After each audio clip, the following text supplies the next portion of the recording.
Ronan, lovely to see you. You too, Joe. Thank you. Are you feeling Christmassy now? I am. It's very festive. I mean, London town is hopping out there. People on the streets. Decorations are up. Lights are up. And, you know, it's all happening here. You know, look at this Christmas tree. That's an all right one. There's a bigger one on stage, It's all white, though. yeah. It's very all white, yeah. So you are singing and also hosting. I am. I don't know what I was thinking. So, yeah, singing 3 songs and hosting with Nick, co-hosting with Nick. So it'll be fun. I just want to get into it now. I want to get going. Yeah. So much rattling around my head. Some lovely artists performing, though. Amazing performers on the show. We have the Shires, who I love. The Corrs are back. Lamar, James Morrison, Beverly Knight, Jack Pack. Just amazing singers. Yeah.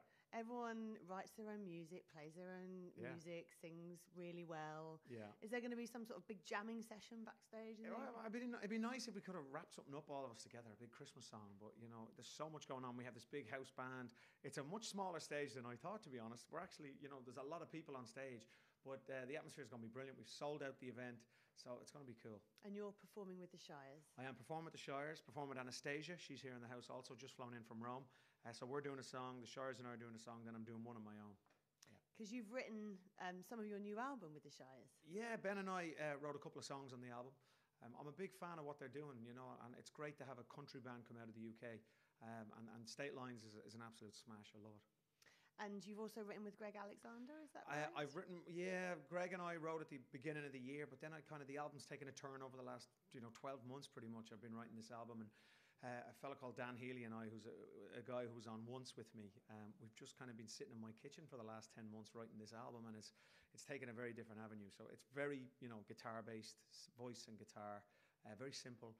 And very heartfelt. It's out next year in February. It's going to be out February 12th. Yeah, I'm really looking forward to it. I can't wait for people to hear it. So do you think it's a very different Ronan? It is. It's a very different me, this album. Very, very different musically. And the lyrics have come from the heart. It's very autobiographical, this album. Very honest, very hard in times.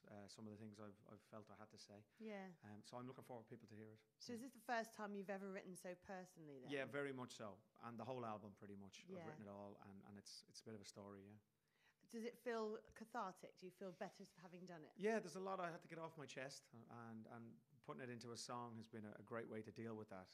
There's still a lot more to say, but for now, I can only fit so many songs on an album.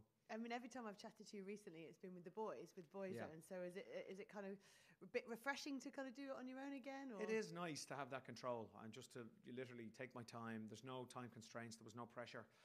It's not like I had to get it out for Christmas or anything. It was just take my time, finish the album, and when it's ready, it's ready. And now it's ready. We can, I've just locked in the date, February 12th. First single probably be on the radio in January. It'll all start to happen. And you've been doing loads with Magic. Yes. Loving you on air, doing some shows. Thank you. I really enjoyed hosting. The week I did was great fun. A great bunch of people in there. And it's the music, getting to play those songs, sitting back every morning. The early mornings hurt, definitely. I don't know how Nick does it on the team, but it was a great experience. I loved it. No, you're not exactly a morning person. I'm not. I'm only going to bed when Nick's getting up, so it's hardcore.